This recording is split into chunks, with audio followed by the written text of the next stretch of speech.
है। कई बार कई संत, कई महात्मा मुझे एकांत में कहते, स्वामी आप जो दे रहे हो ना वो बहुमूल्य है।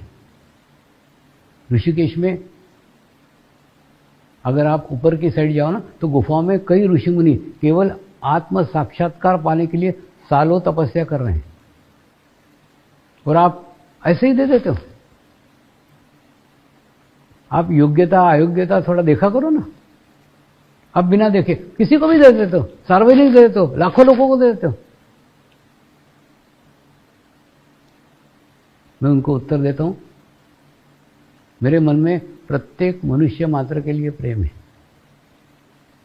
प्रत्येक मनुष्य मात्र के लिए करुणा है। मुझे लगता है प्रत्येक मनुष्य को मिलना ही चाहिए। जैसे कुतिया रहती ना, कुतिया के 10 बच्चे रहते हैं, सब 10 बच्चों से कुतिया प्यार करती है। उसको लगता है कोई भी बच्चा खोना नहीं चाहिए, कोई भी बच्चा इधर उधर नहीं जाना चाहिए, सारे बच्चे मेरे ही पास रहना चाहिए, 10 बच्चे मेरे ही पास रहना चाहिए। ये कुतिया जैसी स्थिति मेरी है। मेरे को लगता है विश्व के प्रत्येक मनुष्य मात्र के पास ये आत्मज्ञान पहुंचे, प्रत्येक मनुष्य मात्र को आत्म साक्षात्कार मिले। मैंने शरीर धारण किया है ना, इसलिए ये करुणा का भाव, ये प्रेम का भाव मेरे अंदर विकसित हो गया। लेकिन गुरु तत्व का ऐसा नहीं है। गुरु तत्व आपकी परीक्षा लेता है, आपके पेशेंस की, आपकी सहनशीलता की परीक्षा लेता है। मैंने बोला ना, अभी धीरे धीरे सहनशीलता कम हो रही है। योग आपकी सहनशीलता को बढ़ाता है, लेकिन उसके लिए टेस्ट ले रहा है, परीक्षा ले रहा है। आप देखो ना, इतनी अच्छी व्यवस्था करी, इतने अच्छे सबटाइटल डाले, अच्छे एक्सपर्ट लोगों को लाया, अच्छे टेक्नीशियन को लाया, सब बेस्ट बेस्ट बेस्ट लाया।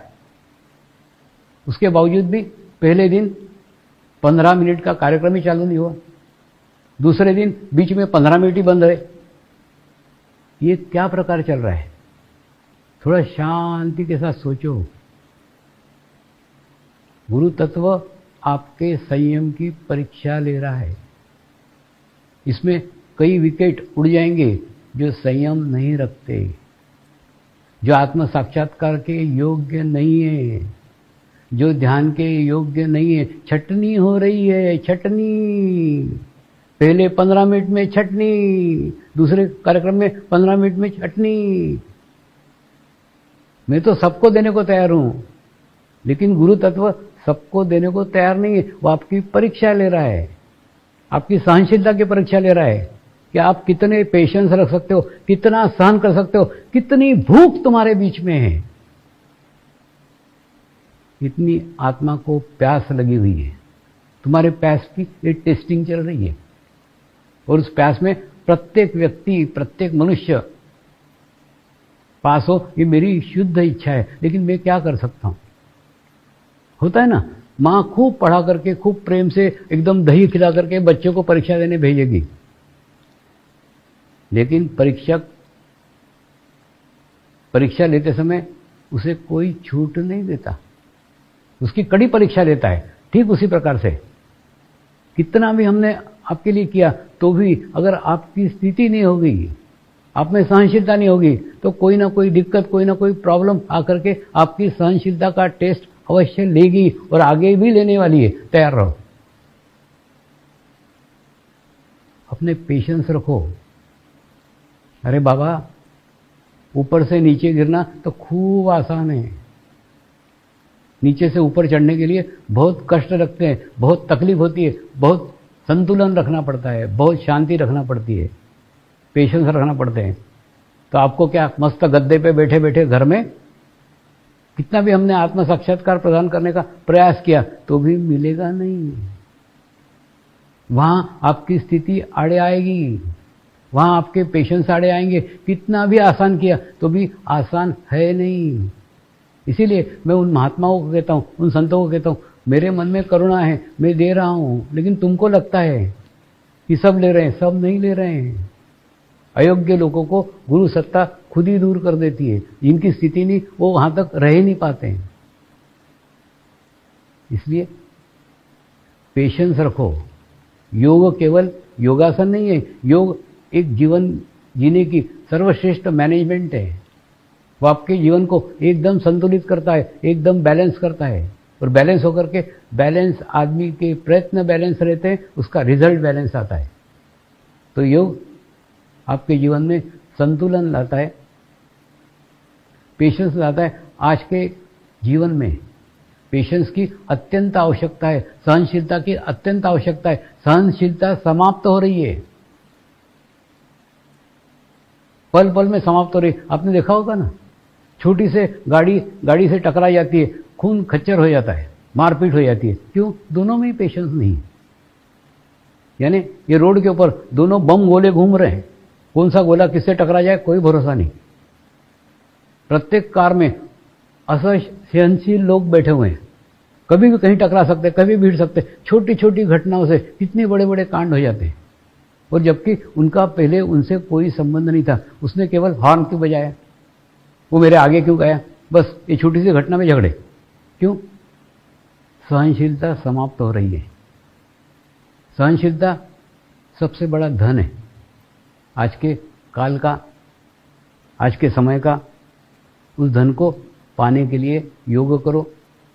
योग से आपके भीतर सहनशीलता बढ़ेगी, शांति आएगी। आप इतने शांत हो जाओगे, आप इतने सहनशील हो जाओगे कि सामने वाला आपको देखते ही शांत हो जाएगा। वो कितने भी गुस्से में हो, कितने भी टेंशन में हो, कितने भी तनाव में हो, लेकिन जैसे ही आपके आभामंडल में आएगा, जैसे ही आपके ओरा में आएगा, एकदम वो शांत हो जाएगा।